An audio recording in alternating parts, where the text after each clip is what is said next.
Hey guys, so it's March 13th, 2024.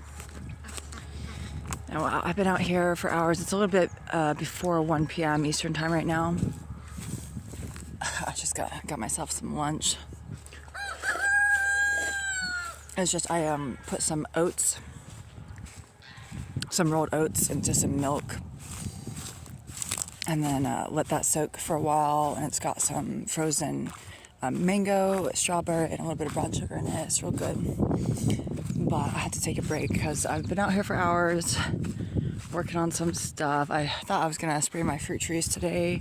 My pole saw did come in, my pole saw attachment for my Ryobi brush cutter.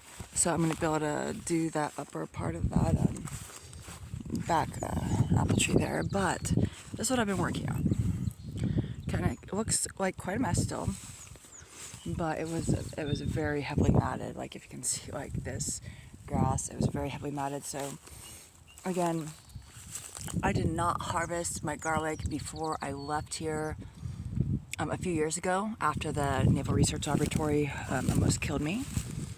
You know, I still have people threatening war crimes against me because of those circumstances. However, there's an official documented settlement to me from that incident. So I'm not sure why people think trying to double down on war crimes is a good idea. But anyways, I had to take off from here for a while, and because I didn't harvest it, it's just still in the ground. It's been bunching up. So these should be, there's early Italians in this row. I've got music, garlic, different stuff. You can see some of them look kind of straggly because they were under so much heavy matting. Now this down here, a lot of this was very wet. It looked kind of like this. And I just built this huge mountain of this. I'm going to bring a tarp out and cover this and kind of let it rot down. And this should make a pretty good garden bed for me one day for just my table vegetables and some like zucchini kimchis and things like that. Now some areas the garlics are not coming up super well. Some areas had smaller bulbils in them that might not have been vigorous enough to get through the matting of the years of vegetation. So now I've got some wildfire garlic, spicy Korean garlic. But if you take a look here at these kind of purplish things, okay, so that's stinging nettle. And I would have some that would grow down at the base of this hill, and they would get, you know, sometimes over 7 feet tall. I think the stinging nettles down here, they would grow really robust. So these are a very early vegetable. They're like a superfood, but you're supposed to pick them when they're younger, probably about 6 to 8 inch shoots, and saute them lightly, and it'll take away a little bit of the sting. It'll soften those little stingers on there so that they don't scratch up.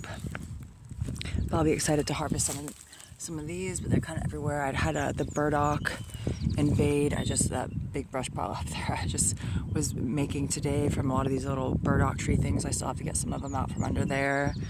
But in any case, you know, I'd been putting off fixing the weed cloth behind the garage from a really bad storm.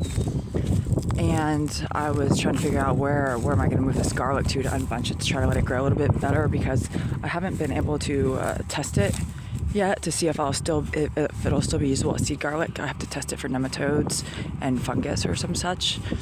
I mean, it's difficult because of the armed conflict circumstances that some of you are quite familiar with, that are just a little bit classified at this time, though I'm not really prevented from talking about it. That'll be the other thing that people try to go for me after saying, oh, like when I talk shit about that human trafficker down the road, somebody's like, you can't, somebody yelled at me, said that's classified, you can't talk about that. I'm like, oh yes, I can talk about that. And why is the legitimate government trying to protect a human trafficker that was engaged in kidnapping armed forces?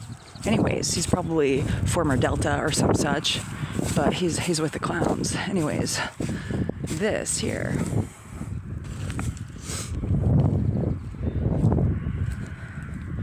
because I had tilled this and I had the weed cloth down, so it is just still really plush. I do have some gopher issues And I was like, you know what? I was going to set up my nursery here. However, this year, if I get that going, I can put the plant somewhere else. And since this will eventually be nursery space, even if my garlic, since I won't be replanting this in garlic later, even if for some reason the garlic does have the nematodes or the fungus, because that'll deposit in the soil and you can't really grow garlic in that same soil again, at least not for seed garlic.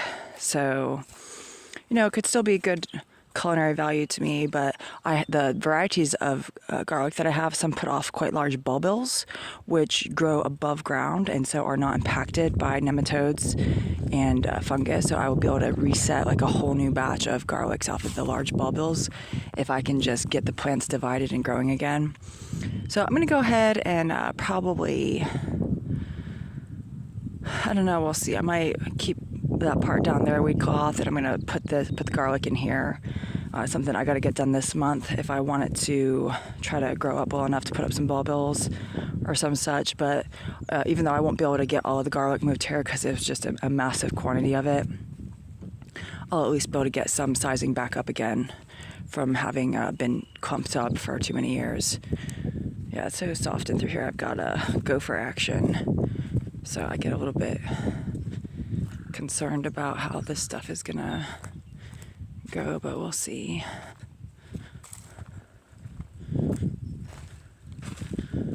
Because this is a giant colewort.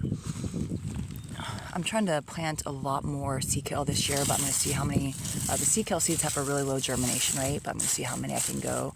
Because the giant colewort is going to get really big. I need to maybe even add a little bit more dirt here.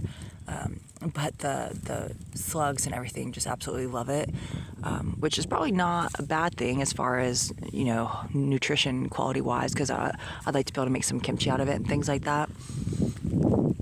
But the sea kale the regular sea kale was a beautiful plant and mostly left alone by the critters. So we'll see how it goes. But in any case, I'm not sure when I'm gonna have the energy to redo this garlic. I got myself some good blisters today, raking with that metal rake for hours despite having the gloves on.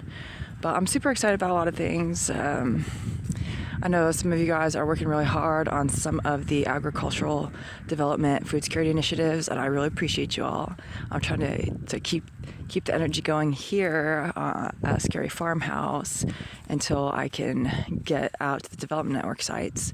So in any case, I'm hoping lots of good things for lots of good people and some